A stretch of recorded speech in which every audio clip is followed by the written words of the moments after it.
What's up, everyone? This is CalConstantine with DriftingAuthor.com and our very first review. Today we're going to be doing the story by Cal S. Davian, The Branding of a Heretic. You can find that over here and also in the links below to his Amazon site with the book available. And I want to note is that this is book 1 of 3. So, please note that this is also a very short story as well. I think it only ran me about 40 or so pages in my Kindle, give or take. But it's a very quick read and entertaining for that being so short. But before we get into the meat of this whole story, I want to first focus on, since this is our very first review, our rating system. Now, I'm going to use the universal 5-star rating system because generally that's what Amazon uses and a lot of other places uses. So, 1, it's bad. Not my cup of tea. 2, it's okay. 3, it's good. 4, even better. 5, holy crap, this is really good. Now that we've got that out of the way, there's also the issue of how I'm weighing this score. Excuse me. Apparently I can't speak for the sake of my life. Anywho, what we're going to do is to balance out the rating score, I'm going to do pros and cons, and that will count towards your score depending on where I feel it should be based on that.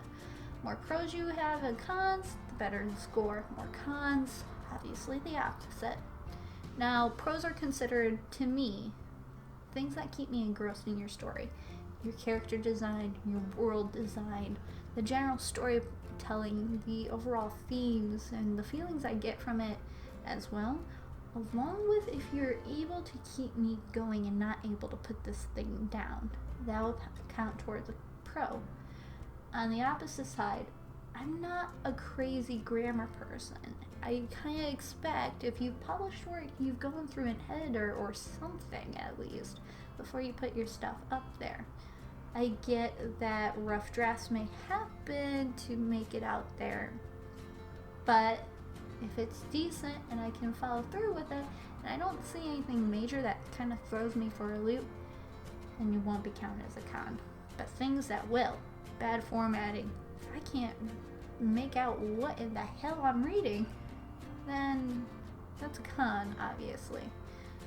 Bad storytelling in general, you lose me, or I'm confused, or I feel that something is missing that should have been there, but wasn't. That would count as a con as well. And overall, anything else that seems out of place, that will count towards a con as well. And I'll let you know what each one of those are, and maybe an idea of how to improve it. So now that we've got the rating system and the pros and cons out of the way, let's go. Now before we get really started, I wanted to go into a quick description of the story. Branding of a Heretic is a way of, I hate to compare it to other things, but the first thing that really stuck in my mind was one of Garth Nix's books, Lyrio. And it had a faint reminder of that to me, at least the glacier with the Claire. That was kind of the same vibe I was having, but this world is definitely more aggressive. We start with our story of Claridina, and she is a scholar and a researcher that has discovered an important, interesting little bit of detail out of old scrolls that goes against these files called the accuracy, that details the history of Cal's world in The Branding of a Heretic. Finding that this information matched up with the accuracies but told a very different story is dangerous in this world, and I mean very dangerous. From the get-go, Cal made it very clear that while she has found this information, and you would think that an individual would be happy to find more information to piece together the history of this world, it's definitely painted in a different way. The sense of threat of change is very real in this world. After the War of Absolution, which wasn't really explained too well in the beginning, it is a very important turning point, and you get the feeling that this was the war that changed everything in this universe. That being said, Claridina still goes on and tries to bring this truth and this information to the forefront to scholars, but she needs help, because if she does this wrong, she could be in very big trouble. The story does follow from there, as she works to try and gather the information and the support in order to go before other scholars and request a review. However, later in the story, things don't go right, things go awry, and ultimately we're left questioning the fate of everything that Claridina has discovered. That being said, let's get into the good meat of it. You notice I mentioned only Claridina. Don't get me wrong, there are quite a few characters within this universe that I found were very interesting, just I didn't remember their names well enough. They didn't stick out to me very well, other than their physical attributes, which that's what saved them, honestly. The characters' attributes were the thing that really made me think of them, not their own name. So I honestly think that would be an interesting pro and con at the same time. This world has very interesting creatures, such as these, I want to say almost mermaid-like, that was the idea I was getting in my head, of this very aquatic and flowing individual that was an associate and a friend that eventually helps her. And at the same time, she's got other different associates, such as her handmaid or her maidservant, as she's called, her assistant, that is a fiery, smoldering individual that Luvania, I believe her name was, Luvania. That was another thing that kind of struck me. I maybe had a little bit of trouble with the names. And that might be kind of the reason why I didn't remember them, because Claridina, I just remembered her as Clara, and everyone else, their names kind of disappeared for me. And I hate to say that, and I really tried to keep character names in my head, but I lost them. After a while, it was actually what saved it is the physical descriptions of everyone. That's how I remembered everyone individually.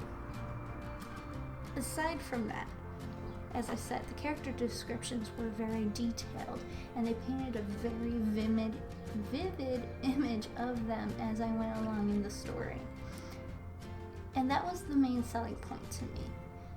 I may forget a character's name, but if I can remember their attribute and how different and special they are, that's what sold me. You have tiny individuals that are butterfly in nature and fairy-like. You have, as I said, the one that stuck out the most to me was a mermaid-like being who their scales were on their skin and their tails separated at their knees and followed behind them like a train. And you also had these smoldering individuals with wisps of smoke and flame coming off of their body. And I really enjoyed that detail. And that was the one thing that really kept me going, because I was interested in these characters. But the only thing I wish is that I can't remember the name of the races either. The good thing is that I honestly wish we spent a little bit more time detailing and explaining where these creatures came from. Aside from the aquatic individual, who got a very good kind of backstory of her missing her home in the sea and how she could go to the beach, but that wasn't the same as going home, and problems in her home seas or her home waters with pirates. That was the only really racial person that I could see a world and a life behind. The rest just kind of feels like, oh, they've got these really neat descriptions or these very neat features to them. That kind of lost me. So as I said, we're going to point this as a con and a pro at the same time. Now, the guts of the story is what really kept me interested. I really enjoyed the touch of detail in the academia of the story. You really do kind of get a feeling that these are all a whole bunch of researchers crammed into one area, and I can see the competition in that and the support or the distrust. Hell, even Claudina got threatened at one point for the information that she had discovered. I really liked that detail. I really enjoyed the political plays in this storyline, even to the point that Claudina is later presenting the information, trying to get people to listen to her and to look into the information further and do research. You can see that she's passionate about this, and she's also realizes she's scared at the same time because this could change the world completely. And people know this as well. And very much like our society today, old habits die hard, and set traditions and information that has been passed down for years and years and years in a society is not easily broken. And Claudina wants to do that. That was a very vivid storyline to me, and I really enjoyed that.